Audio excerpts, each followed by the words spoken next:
Асманды дагы, жерди дагы баарыбызды жараткан бул Аллах. Азыр да кеч эмес, бирок азыр дагы жашпыз. Иншаллах, жаттайбыз.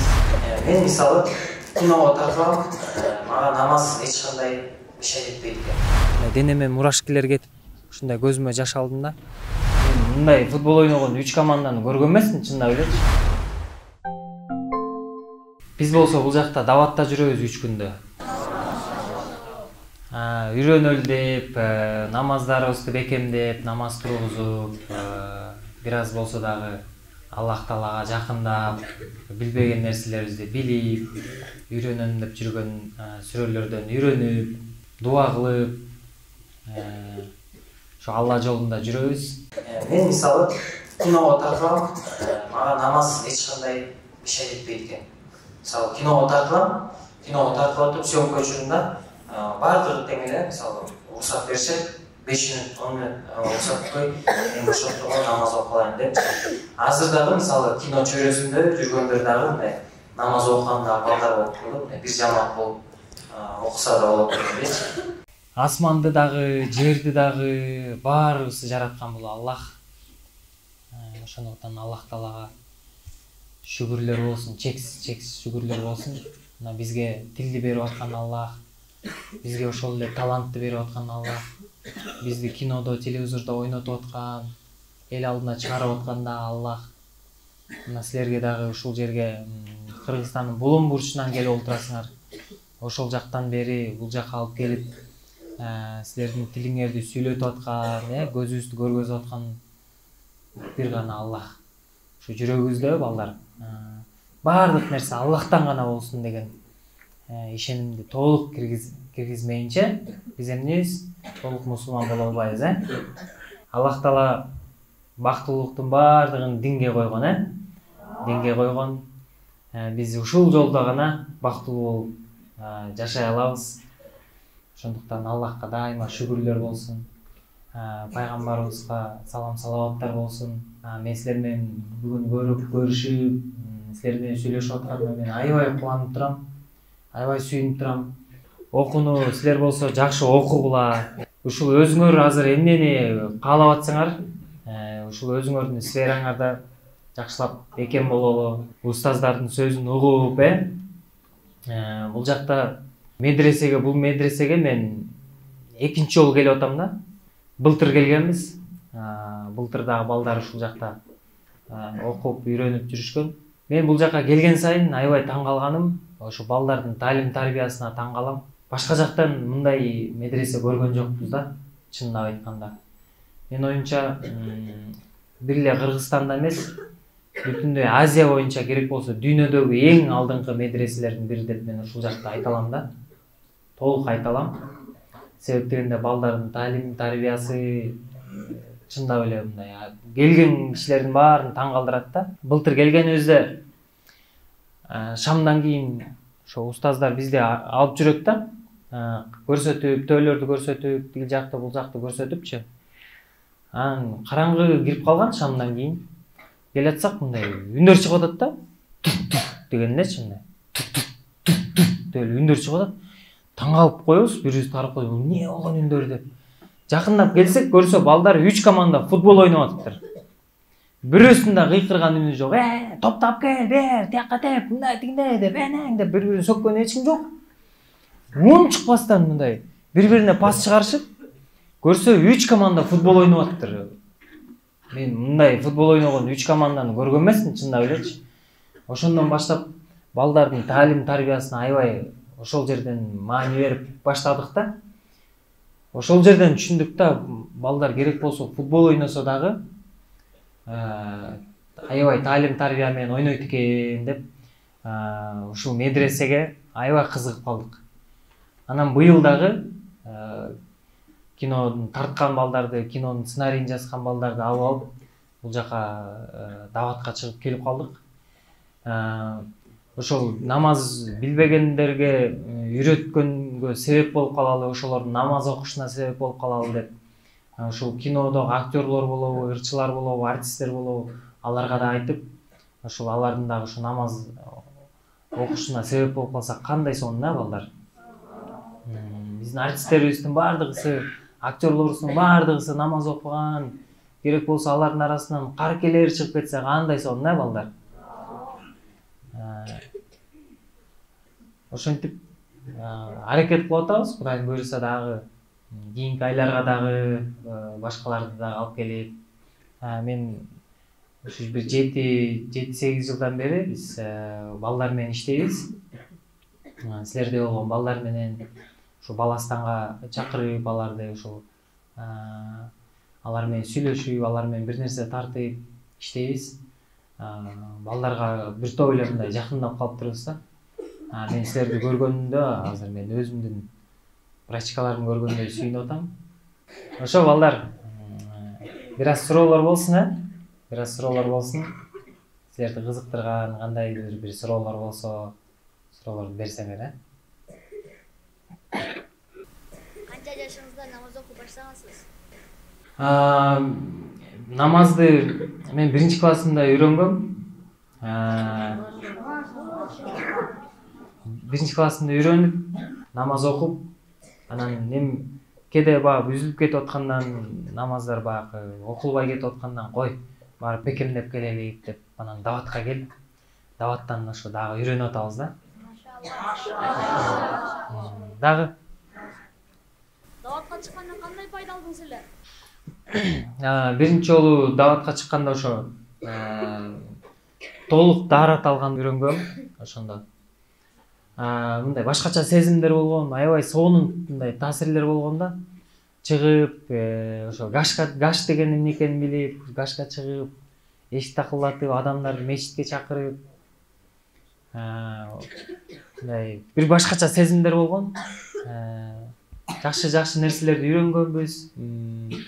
Ата-энеге кандай мамиле кылыш керек, бир тууганга, доско кандай мамиле кылыш керек, баарын ошо айтып, ошол нерселерди азыр да үйрөнүп келатабыз иншалла.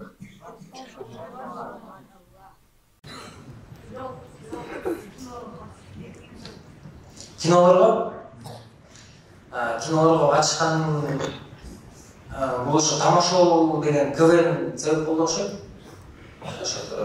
Мен 16 жашымда биринчи жолу ошо 16-17 жашында баштаганбыз.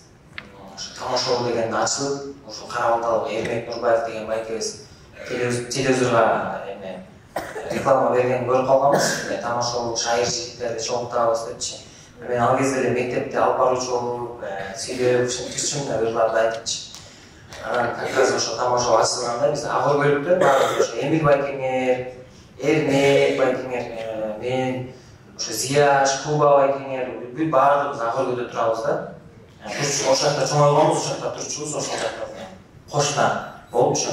Анан ошо Эмил, Эрмектер болуп баарыбыз чогуу алып анан бирге бир команда түзүп, биз дагы Агыргөлдүн атынан чыгып ойнойбуз, ошо тамашоо деген ачылат экен. Анан барып биз тамашоо кастингине барып, команда түзүп, атыбызды Агыргөл Сити деп коюп, мындай жолдор аябай таш болгон, аябай жаман болчу ошол кезде Агыргөл, жолдор лай болчу.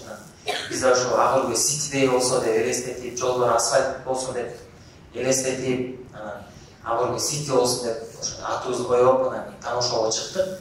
Анан ошол тамашоодо 5-6 жылдай ойнодук. Ошо бизге мындай университеттей болду да, университеттей болду. Кийин ошо тамашоону бүтүп анан кино чөйрөсүнө өттүк да. Агыргөл азыр Ситиге окшош, бүт жолдор асфальт, сонун болуп калган. Машалла. Эң көп канча убакыт дуа кылдыңыз эле? Менби? Меники негизи сөздөрүм бир 10 мүнөттө эле түгөнүп калат. Анан иншалла үйрөнүп келатабыз дагы көп жакшы дуа кылганды. Мындай кээде чын жүрөктөн болуп кетет го, мындай чын жүрөктөн айтып кетесиң, ошондо көпкө чейин эле барат негизи бир. Анан кийин баягы шашып же оюң башка жакка кетип калганда кээде кыскарып кетет да. Аллах Таала сизге жаштыгыңызды кайтарып берсе эмне кылат элеңиз? Аллах Таала мага жаштыгымды кайтарып берсеби? Мисалы канча жашка чейин кылса? Канча жашка? Биздей куракта. Силердей куракка кайтарып берсе, баягы бул жака подбор болуп атканда очередь болду го, машиналар тиги жака чейинчи. Мен ошол жактан машиналерден бери өтүп келип, бияка устаздарга келип, мен тартибим жакшы, тарбиям жакшы деп ушул жакка окуп мен силер менен окуп жүрмөкмүн да. Төөнү минип алып, аттарды минип алып, Куран жаттамакмын силерге кошуп алып. Азыр да кеч эмес, бирок азыр дагы жашпыз. Иншаллах жаттайбыз. Келечекте керек болсо силерге окшоп кары болобуз, Карыке актер болобуз да.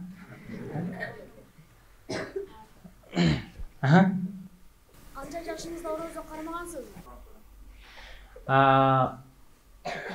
24-23 жашымда биринчи жолу орозо кармадым окшойт. Канча Куран жаттагансыз? Ошо үйрөнүп элекмин, силерге жетпейм. Когда вы поехали в Мекку? Мекку? Мекке я на русском, да, буду отвечать. Конечно, у меня на русский очень слабый, русский язык, да? Но я тебе постараюсь отвечать на русском языке. Я в прошлом году был там. Былтыр умурага барып келдик.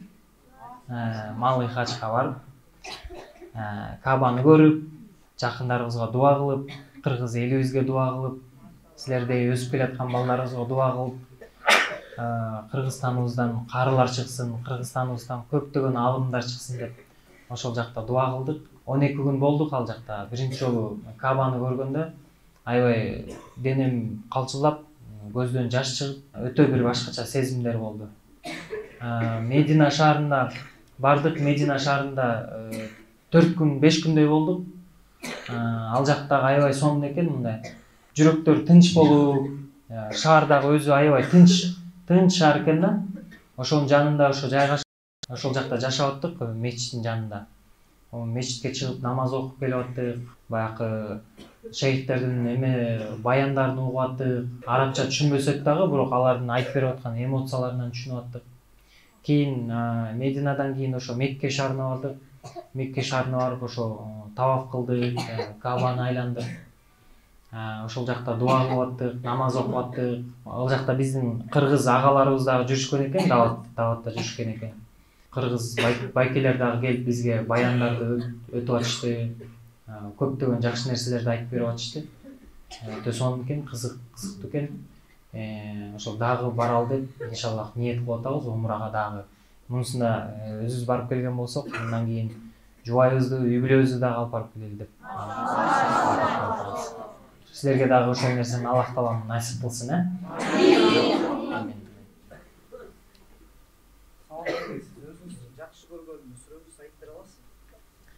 Мен жакшы көргөн сүрөм Нас сүрөсү жагат. Фатиха сүрөсү жагат. Ошо эми азыр үйрөнүп келатабыз, анан дагы үйрөнүп алып, узун кийинки келгенде Кудай буйрса, узун сүрөлөрдү айтып,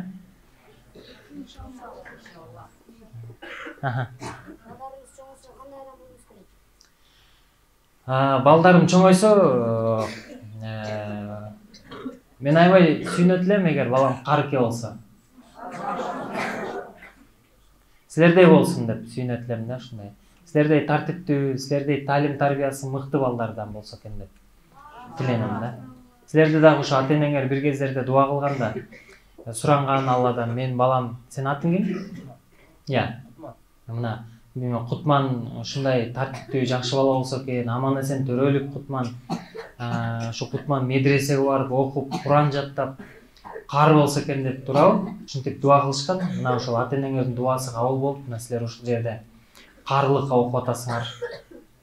Ушул жерде баягы бул жерде мисалы кыраат, 10 кыраатты үйрөнүп, эми мындай нерсе дүйнөдө өтө аз нерсе чындыгында. 10 кыраатты бирдей алып кеткен факультет мен оюмча дүйнө жүзүндө бир эле ушул жакта бар деп ойлойм да. Ошондуктан бул өтө жакшы нерсе. Элестет, эми 10 кыраатта Куран окуйт деген бул башка дүйнөнүн элдери мындай таң кала тургандай эле нерсе болуш керек да. Ошондуктан мен силерге ишенем. Бирөөнү же экөөнү эле үйрөнүп койбой, ошо 10 тең үйрөнүп, өзүңөр ойлогон мындай ой максатка жетип, мыкты карылар болот деп мен ишенем да силерге. Иншалла. Ошондой жигиттер, дагы бир жолу айтам, келечекте силерден чоң карылар чыгат, чоң каракелер чыгат. Силердин араңардан сөзсүз түрдө алымдар чыгат.